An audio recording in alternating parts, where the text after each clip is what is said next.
Hello friends. तो finally आप सबका इंतजार समाप्त हो चुका है। रुहेलखंड विश्वविद्यालय ने बीएड एडमिशन सत्र 2022-24 काउंसलिंग का विस्तृत कार्यक्रम जो है वो जारी कर दिया है। इसमें आपके काउंसलिंग चक्र, जिसमें मुख्य counselling, pool counselling, direct admission होंगे, काउंसलिंग फीस कितनी रहेगी और कौन कौन से डॉक्यूमेंट्स की आपको ज़रूरत होगी उसकी भी लिस्ट दे दी। और इस बार काउंसलिंग में कुछ अहम बदलाव भी देखने को मिले जो कि इस वीडियो के माध्यम से आपको मैं बताने वाला हूं। तो काउंसलिंग से पहले इस वीडियो को जरूर देख लीजिएगा, जिससे काउंसलिंग में आपको कोई भी जो है वो परेशानी ना आए। और चैनल पर नया तो चैनल को भी आप लोग सब्सक्राइब जरूर कर देना। तो देरी ना करते हुए हम लोग बढ़ेंगे। तो महात्मा गांधी ज्योतिबा फुले रुहेलखंड विश्वविद्यालय बरेली से आज ही ये ऑफिशियल नोटिस जारी की गई है। इसमें पहला जो पॉइंट है जो कि सबसे इंपॉर्टेंट है कि केवल वही अभ्यर्थी जिन्होंने बीएड 2022-24 सत्र की वरीयता सूची में रैंक आवंटित किया गया है काउंसलिंग में प्रतिभाग करने के लिए पात्र होंगे। अब सबसे मुख्य बात आती है कि काउंसलिंग के चक्र कितने होंगे। तो सबसे पहले मुख्य काउंसलिंग होगी पहले चक्र में, जिसमें कुल 4 फेज होंगे। उसके बाद आपकी पूल काउंसलिंग होगी, उसके बाद आपका डायरेक्ट एडमिशन और सबसे लास्ट में अल्पसंख्यक सीटों पर जो है वो डायरेक्ट एडमिशन आपके शुरू होंगे। नेक्स्ट इन्होंने पॉइंट दिया है जो कि सबसे इंपॉर्टेंट है कि काउंसलिंग के पंजीकरण के लिए आपको कौन कौन से दस्तावेजों की आवश्यकता होगी। तो सबसे पहली बात कि शुल्क की वापसी के लिए बैंक खाते का विवरण होना चाहिए। और बैंक खाता आपका वही होना चाहिए जिस पर आपके माता पिता या आपके नाम पर वो अकाउंट जो है वो होना चाहिए। अब इस अकाउंट की जरूरत क्यों है, तो उन्होंने स्पष्ट लिख दिया है कि यदि अभ्यर्थी को सीट आवंटित नहीं हो पाती है तो पहली काउंसलिंग में अभ्यर्थी द्वारा भुगतान की गई अग्रिम फीस या पूल काउंसलिंग में पूर्ण कॉलेज शुल्क की वापसी जो है इसी खाते में की जाएगी। तो आपको चालू खाते का जो है वो पूरा विवरण देना है और विवरण में आपको खाता संख्या, खातेदार का नाम, आईएफएससी कोड, बैंक का नाम और शाखा मतलब कंप्लीट जो है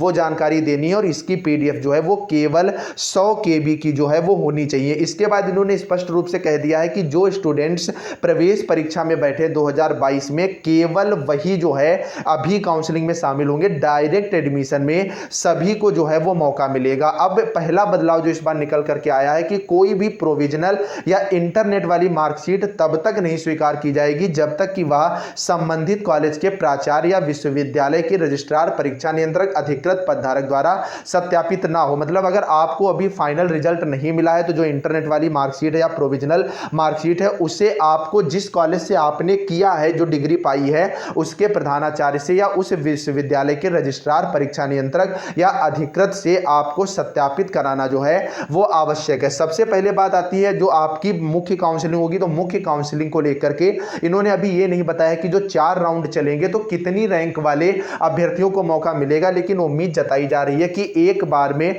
जो पहला राउंड होगा उसमें 1 से 75,000 रैंक तक वाले अभ्यर्थियों को मौका मिलने की उम्मीद है। तो सबसे पहले जो है वो आपको पंजीकरण करना होगा। पंजीकरण के लिए 3 दिन का जो है वो समय यहां पर दिया जाता है। उसके बाद यहां पर आपकी काउंसलिंग शुल्क और अग्रिम कॉलेज का भुगतान करना होगा, जो कि कुल मिलाकर के 5,650 रुपया होता है, जिसमें से 650 रुपए आपकी काउंसलिंग फीस हो जाती है और अग्रिम कॉलेज शुल्क भुगतान जो है वो 5,000 रुपए यहां पर हो जाता है। अब इन्होंने स्पष्ट लिख दिया है कि यदि अभ्यर्थियों को सीट आवंटित नहीं होती है तो कॉलेज की अग्रिम फीस रुपए जो कि 5,000 है उनके द्वारा जो खाते का विवरण ऊपर मैंने बताया दिया गया है उसमें वापस कर दी जाएगी। जैसे मान लीजिए अगर आपको गवर्नमेंट कॉलेज का विकल्प चुनना है तो आप बस उसी कॉलेज के विकल्प चुनिएगा जहां से आप बीएड करना चाह रहे हैं, अगर आपके पास इतनी ज्यादा फीस की व्यवस्था नहीं है कि आप प्राइवेट कॉलेज से कर सके। तो ऐसे में क्या होगा, केवल 650 रुपए आपका वापस नहीं आएगा, बाकी 5,000 रुपए जो है वो वापस आ जाएगा। और इस बार फीस में कमी भी हुई है। पहले ये जो काउंसलिंग फीस थी 750 रुपए थी, इस बार काउंसलिंग फीस जो है वो केवल 650 रुपए रखी गई है। इसके बाद क्या होगा, आपको विकल्प जो है वो भरना होगा। दूसरे राउंड में जो आपकी काउंसलिंग फीस और पंजीकरण के लिए 3 दिन मिलते हैं, विकल्प के लिए भी आपको 3 दिन का समय जो है वो मिलता है। तो आपके पास, अभ्यर्थी के पास स्नातक के तीनों वर्षों में संस्कृत है तो अभ्यर्थियों को हाँ का चयन करना होगा जो संस्कृत से करना चाह रहे हैं। अब एक स्टूडेंट्स का डाउट होता है कि सर हम कितने विकल्प जो है वो भर सकते हैं। तो इन्होंने स्पष्ट रूप से बता दिया है कि अभ्यर्थी जितने चाहे उतने विकल्प दे सकते हैं। मतलब आप चाहे 50 दो, 100 दो, इससे कोई भी फर्क नहीं पड़ता है। और यूनिवर्सिटी खुद कह रही है कि अभ्यर्थियों को सलाह दी जाती है कि आवंटन में अस्वीकृति से बचने के लिए अधिक विकल्प दें, जिससे आपको जो है कोई ना कोई सीट जो है वो जरूर मिले। इसके बाद क्या होगा कि आपको कॉलेज आवंटित जो है वो कर दिया जाएगा। कॉलेज आपकी रैंक के साथ कॉलेज का आवंटन कर दिया जाएगा। उसके बाद क्या होगा, आपको कॉलेज जो है विजिट करना होगा। तो कॉलेज विजिट से पहले आपको अंतिम आवंटन सह पुष्टि पत्र डाउनलोड करना होगी, जो कि प्रोविजनल अलॉटमेंट कम कंफर्मेशन लेटर होता है, जिसमें आपको बाकायदा पूरा डिटेल दिया जाता है, जो कि मैंने लाइव दिखाया भी है, आगे भी मैं आपको दिखा दूंगा। मैं खुद बीएड जो है इसी साल करके आ रहा हूं, तो यहां पर सारी जानकारी ऑथेंटिक तौर पर ही आपको मिलने वाली है। ये जब आप डाउनलोड करोगे, इसमें आपको बाकायदा दिखा दिया जाता है मुख्य काउंसलिंग में कि आपकी फीस वगैरह जो है वो सबमिट हो चुकी है, आपको ये कॉलेज जो है वो अलॉट हो चुका है। तो इसके बाद आप जो है वो कॉलेज में रिपोर्ट करेंगे। कॉलेज में रिपोर्ट आपको 3 दिन के भीतर करना होता है। आपके पास मूल दस्तावेज जो है वो होना चाहिए और इसी के साथ साथ प्रोविजनल अलॉटमेंट लेटर जो है होना चाहिए। जब आप वहां पर पहुंचेंगे तो आपके एचओडी या प्रधानाचार्य के द्वारा जो आपके मूल दस्तावेज हैं उनका सत्यापन जो है वो किया जाएगा, और सत्यापन सही होता है और अगर नहीं हुआ तो आपका जो है वो निरस्त कर दिया जाएगा। अब मेन बात निकल करके आती है कि कौन कौन से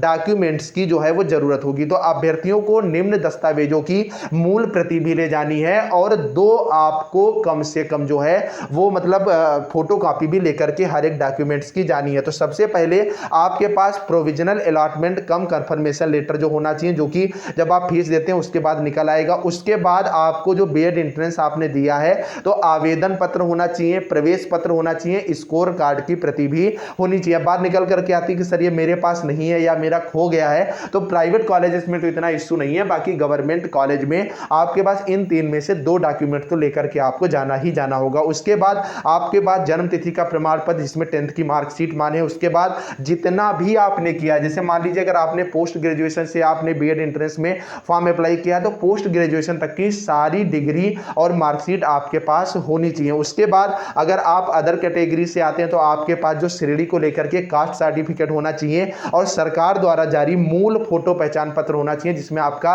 पैन कार्ड, आधार कार्ड, ड्राइविंग लाइसेंस वगैरह जो है वो सारा का सारा चल जाता है। इसके अलावा आपके पास 2 फोटो होनी चाहिए और जितने भी आपने शुल्क दिए हैं, चाहे काउंसलिंग वाली शुल्क हो या जो मुख्य परीक्षा शुल्क है, अग्रिम भुगतान है, सारा का सारा जो है वो आपके पास होना चाहिए और इनकी जो है आपको जो है फोटोकॉपी भी रखनी है। उसके बाद जो पूल काउंसलिंग का इन्होंने सारा का सारा डाटा जो है वो दे दिया है। पूल काउंसलिंग में केवल उन्हीं अभ्यर्थियों को सम्मिलित किया जाएगा जिन्होंने पहले दौर की काउंसलिंग में भाग लिया था या जिन्हें निरस्त कर दिया गया था या राउंड 1 में कोई कॉलेज आवंटित नहीं किया गया था। तो पूरा का पूरा कार्यक्रम जो है वो यही है, बस फर्क कितना होता है कि फीस यहां पर आपको पूरी की पूरी सबमिट करनी होगी, जो कि 51,900 रुपए हो जाती है। एक और डाउट यहां पर अभ्यर्थियों का निकल करके आता है कि सर 5,000 हम ये दे देंगे और उसके अलावा 650 ये दे देंगे, तो जो हमारी जो मुख्य फीस निकल करके आ रही है जो कि 51,650 के आसपास होती है, क्या ये पूरी देनी होगी? तो पूरी नहीं देनी होगी, इसमें से ये घटा दिया जाएगा। आपको